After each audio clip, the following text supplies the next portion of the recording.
A little bit of information about Owasco Lake. Owasco Lake's length is about 10.7 miles, has an average depth across the entire lake of 96 feet, and its maximum depth is 177 feet, and that's right around Ensenada Point for people that are familiar with the lake. The lake has an average width of 1.2 miles. The volume's estimated to be about 260 billion gallons, and its retention time is 3 to 4 years. And retention time is the amount of time it takes to completely flush the lake out. So in a 3 to 4 year period, all the water that's currently in the lake will be completely replaced with new water. The Owasco Lake watershed is 208 square miles. There's 25 miles of shoreline, and there's 480 miles of maintained roads within its watershed. And then quickly looking at the municipalities within the watershed, there's 11 towns and 1 village in Cayuga County that make up the watershed. There's 3 towns and 1 village in Tompkins County and 1 town in Onondaga County. And if you look at the map, the red boundary is the actual watershed boundary, and those municipalities within it are listed. And then looking at a watershed, within a watershed there's also sub-watersheds. So in the Owasco Lake watershed, the Owasco Inlet, which is the pinkish color, contributes about 55% of the water to the lake. Dutch Hollow, which is in purple, contributes about 20% of the lake water.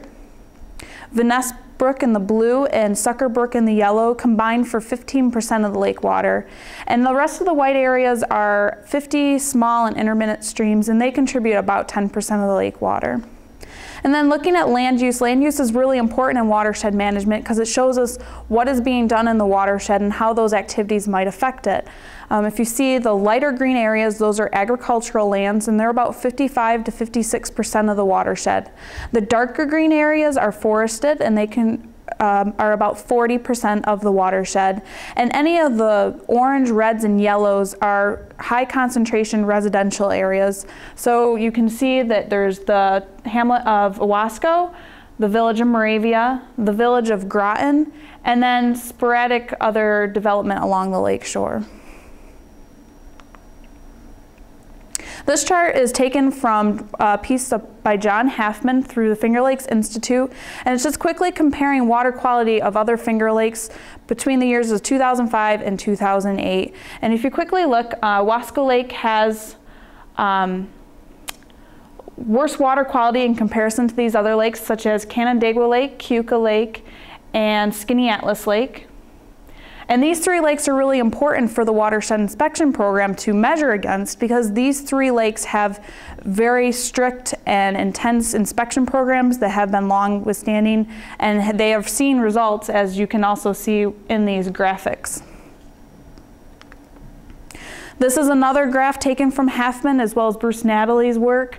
It looks at that water quality ranking, and then it shows how many people are in their inspection programs, and it compares it to the square miles in the watershed. So again, Owasco Lake has a very, very large watershed, low water quality, and few people working for it for the size of the watershed. Whereas lakes like Keuka, Canandaigua, and Skinny Atlas have better water quality, and they have more staff compared to the other lakes. This is another graphical way to look at these comparisons. It looks at these 2005 quality ranks. It looks at the lake surface area in square miles as well as the watershed area in square miles. And then it has a ratio, the last column, of the size of the lake in square miles to the watershed size. So for every square mile of lake surface, for example, in Skinny Atlas, for every square mile of lake surface, there's 4.3 square miles of watershed.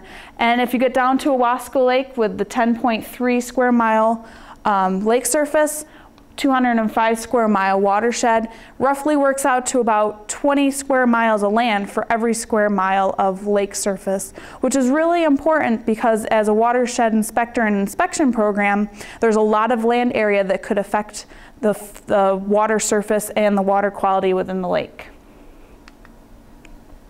So then there was the creation of the Owasco Lake Watershed Inspection Program, and this is a logo that was designed in 2008. So the inspection program is an agreement between county agencies, the city of Auburn, as well as the town of Owasco.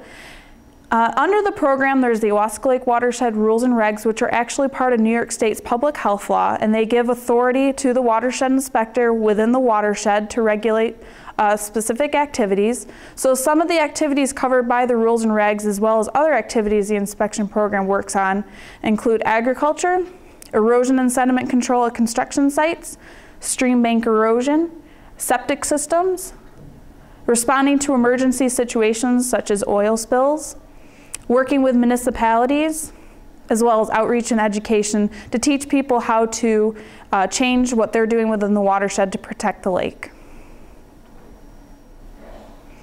So the watershed inspection program doesn't work alone. We also work with a lot of different county agencies to help solve these concerns. So this will just briefly outline these different agencies.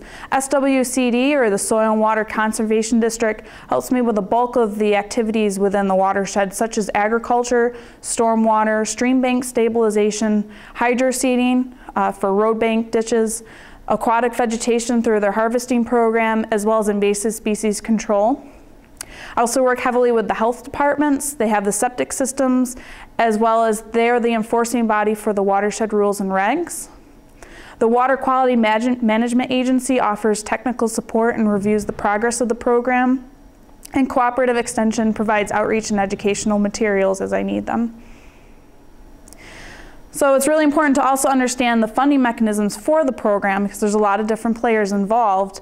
The first year was provided through Senator Nizzolio. He provided $60,000 to get the program started. Then on January 1st, the city of Auburn and the town of Owasco increased their water rates. But it was not only the people in the city of Auburn and the town of Owasco that were paying and have been paying for the program.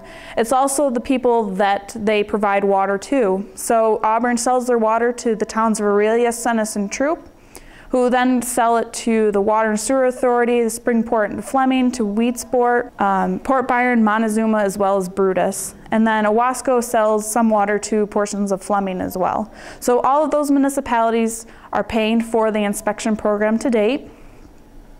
And quickly, that water rate increase from January 1st of 2008 through the present is 3 cents per 100 cubic feet or 4 cents per 1,000 gallons, just depending on how they meter their water. Then just looking at how that funding has broken down over the last 2 years, the budget was $60,000. So the city of Auburn has contributed around 70 to 80%, the town of Owasco 5 to 8%, and then Fred L. Emerson Foundation were 2 grants given to help fund seasonal watershed inspectors, which will be covered later in the presentation. And then a couple other funding sources, the $60,000 also already talked about from Senator Nizzolio, as well as accrued interest on the account. Seasonal watershed inspectors, as I said, the Emerson Foundation provided funding for 2008 and 2009. As per civil service law, we were only allowed to have them work 12 weeks at a time during the summer. Because of the 4 seasonals that I've had and myself, since August 13th of 2007 through September of this year, when they completed their term, we had completed over 1,800 field hours and approximately 18,000 miles were driven. And if you look at that 480 miles of of roads in the watershed, it equals about 37.5 times that we've driven every road within that watershed. So here's the proposed budget. Because of the success of the seasonal inspector program, we feel that it's important at this time to move forward with increasing the size of the inspection program. This is the current breakdown of the $60,000 inspection program budget, which just covers myself as well as the other expenses for the program.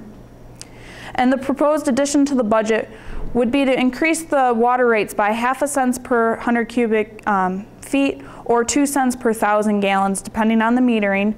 And that would give us $20,000 to hire a part-time year-round assistant, to have enough money to hire a seasonal assistant, as well as to pay for the benefits for those 2 positions, giving the proposed budget of $90,000 versus the $60,000 we've been operating at currently.